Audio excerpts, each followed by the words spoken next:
بسم اللہ الرحمن الرحیم۔ صدقۃ الفطر، اس کی ادائیگی سے متعلق مختلف آراء پائی جاتی ہے کہ صدقۃ الفطر کب ادا کرنا چاہیے۔ میں نے پہلے بھی تھوڑا سا بتا دیا تھا کہ رسول اللہ صلی اللہ علیہ وسلم نے تو یہی حکم دیا ہے، وَأَمَرَ بِهَا أَن تُؤَدَّى قَبْلَ خُرُوجِ النَّاسِ إِلَى الصَّلَاةِ۔ عید الفطر کا چاند نظر آنے سے لے کر عید کی نماز کی طرف نکلنے سے پہلے تک اس کو ادا کرنے کا حکم دیا ہے۔ مستحب اولا یہی ہے کہ عید الفطر کا جب چاند نظر آ جائے تو عید الفطر کی نماز پڑھنے کی طرف جانے سے پہلے تک اس کی ادائیگی ہو جانی چاہیے۔ لیکن رسول اللہ صلی اللہ علیہ وسلم کی ہی حدیث سے اور صحابہ کرام کے عمل سے یہ بات بھی سامنے آتی ہے کہ اگر 2-4 دن قبل بھی صدقۃ الفطر ادا کر دیا جائے تو اس کی ادائیگی ہو جائے گی، تاکہ اگر کسی نے کوئی ضرورت کی چیز خریدنی ہے تو وہ اپنی ضرورت کی چیز خرید سکے۔ اس میں 2 موٹی موٹی دلیلیں آپ سن لیں۔ ایک دلیل تو خود حضور علیہ الصلوۃ والسلام سے ثابت ہے، جو صحیح مسلم میں روایت ہے، بڑی مشہور ہے کہ صدقۃ الفطر اکٹھا ہوا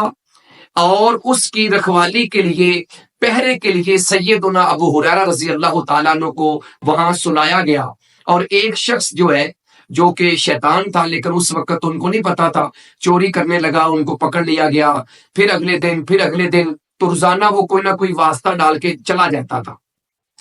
جب تیسرے دن وہ پکڑا گیا تو حضرت ابو ہریرہ رضی اللہ تعالیٰ عنہ نے اس کو کہا کہ آج میں تمہیں حضور علیہ السلام کی خدمت میں پیش کروں گا۔ تو اس نے جاتے ہوئے کہا کہ آپ ایسا کریں کہ میں آپ کو ایک کلمہ بتاتا ہوں، ایک وظیفہ بتاتا ہوں، آپ وہ وظیفہ پڑھ لیا کریں، آپ کی چوری نہیں ہوگی۔ اور وہ وظیفہ کیا بتایا کہ آپ سوتے وقت آیت الکرسی پڑھ کے سو جایا کریں، آپ کی چوری نہیں ہوگی۔ تو یہ حدیث ویسے تفصیلی ہے، آپ خود بھی اس کو پڑھ سکتے ہیں، کئی بار سنی بھی ہے۔ اشارتاً جو بات میں سمجھانا چاہتا ہوں وہ یہ ہے کہ اس حدیث سے یہ ثابت ہو رہا ہے کہ 3 راتیں تو وہ چور، یعنی شیطان چور بن کے آتا رہا ہے، تو اس کا مطلب ہے کہ صدقۃ الفطر اس سے پہلے جمع ہو چکا تھا۔ تو جس سے یہ گنجائش نکل آتی ہے کہ بھئی اگر 3-4 دن قبل کوئی صدقۃ الفطر نکال دیتا ہے تو یہ بھی جائز ہے۔ حضرت عبداللہ بن عمر رضی اللہ تعالی عنہما کا ایک عمل صحیح بخاری سے ملتا ہے، جو ان کے شاگرد حضرت نافع رحمہ اللہ تعالیٰ بیان کرتے ہیں کہ حضرت عبداللہ بن عمر رضی اللہ تعالی عنہ جو ہیں وہ صدقۃ الفطر 1 دن قبل یا 2 دن قبل نکال لیا کرتے تھے۔ تو لہٰذا ان احادیث کو اور صحابہ کے اس عمل کو اگر ہم سب کو اکٹھا کریں تو یہ بات سمجھ میں آتی ہے کہ صدقۃ الفطر عید کا چاند نظر آ جانے کے بعد عید کی نماز کی طرف نکلنے سے پہلے ادا کرنا یہ مستحب عمل ہے، کیونکہ یہ قولی حدیث ہے۔